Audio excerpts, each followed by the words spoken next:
Now then, Ardo, and welcome back to the channel. Today's video is just a really quick one about how to check that your squares are actually square. So if you're interested to find out how, stick around till after the intro.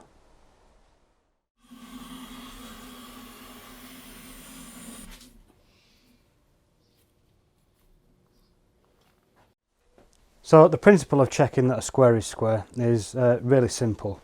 Now, what a lot of people will do is they'll take a square and check it with another square and see if they match up. And that's not really a reliable way of doing it.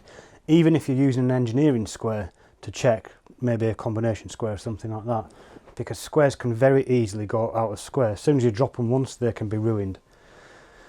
So what some people will then do is they'll take a square and put it up against a known straight edge. So for example here I am using a bit of ply with the factory edge, and they'll take a pencil and they'll draw a line like that, and then they'll flip the square over and they'll draw a parallel line like that.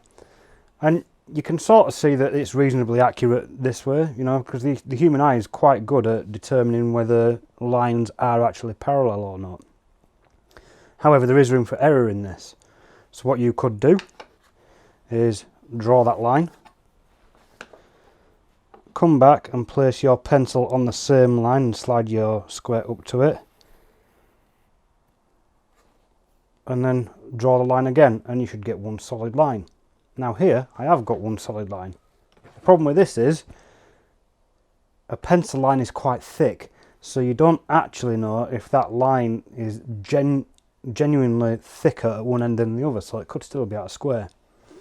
So the best way to do it is with a marking knife. Place your square against a straight edge and hold it firm, and then pull your line down. You want to do a few pulls to get a properly nice deep line. And I use plywood because it chips and splinters quite easily through the top layer of veneer, which means that when you come back and do this again, if the line veers off at all, you're going to know about it.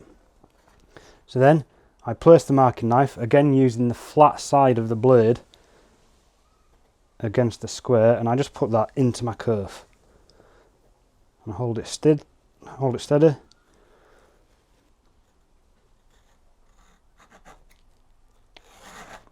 I'll draw another line.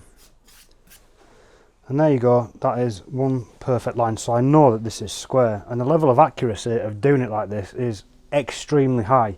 There isn't any lying with a marking line because you're cutting a curve and it's following that exact same curve. Now if I take a combination square, now I know that this square is square, but what I can do is loosen it off a bit. I'll slide that up there. So I'll do the same again.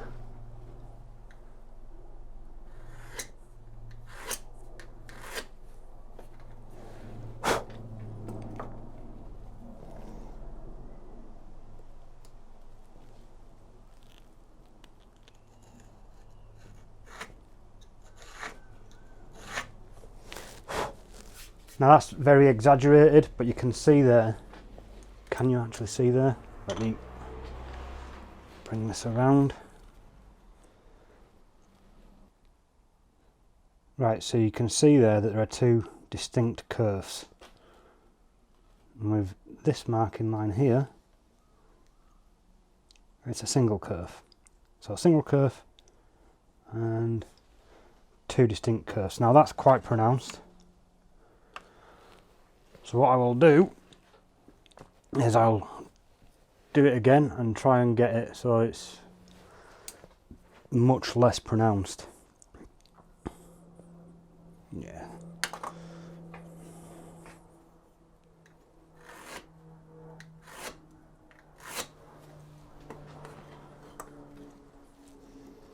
So again, putting my marking knife in the marking knife line, using the flat side of the knife to rest against what is effectively the blade of the square.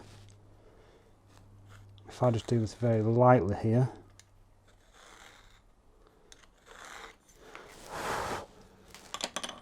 right, So this is why this is so accurate. You've got what looks like a single curve, but as you get up to the top just here, I don't know if you can see this or not, you can see that it separates ever so slightly into two curves, and in fact I'm losing that in this light.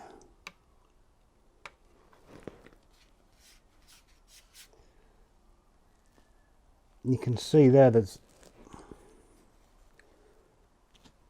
this here is the original curve, and the second curve is right next to it there, but that's really easy to see. And also you can see that the line here, if that focuses, you can see that the line here is significantly thicker than the line down here. So using a marking knife is way more accurate than using a pencil. And if I tighten this up fully, just to run the test again, just to double check this square, because this gets a bit of abuse.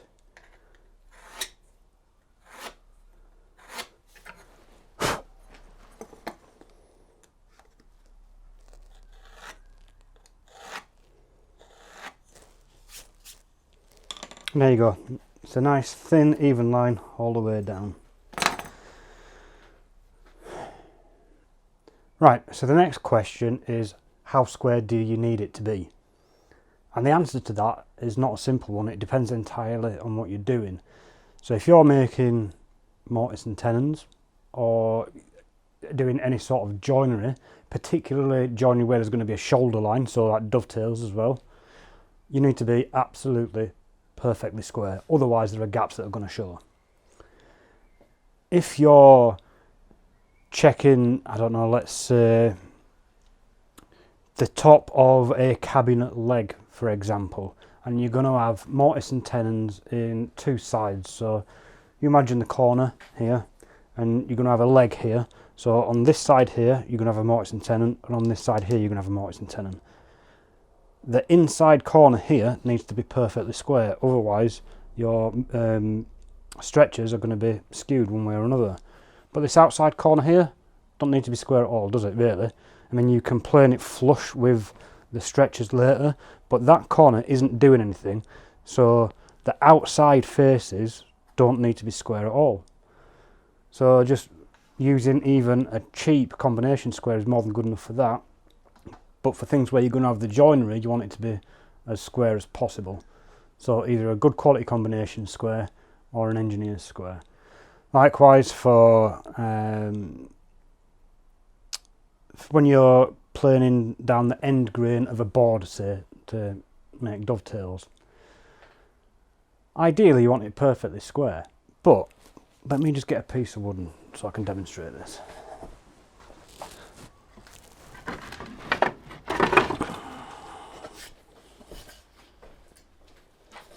So, if I was going to join this end of a board to another board with dovetails, if I'm using a marking gauge, then I want this to be perfectly square to these sides.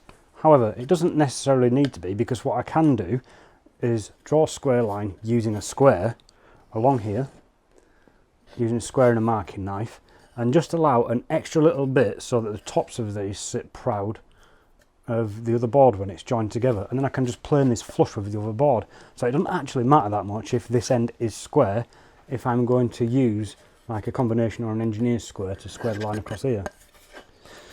So whilst it would be nice to have perfectly square squares, that only matters in certain circumstances, and in other circumstances we can allow a little bit more of a tolerance. So if you've got a square that's very slightly out, don't throw it away, it's still useful, and just use it for the less important parts. Anyway, I hope you found this useful. There will be a proper video coming out tomorrow, and that will be the review of the hollow chisel mortiser. So if you haven't already, like this video, subscribe to the channel, and stay tuned and enjoy. Thank you very much.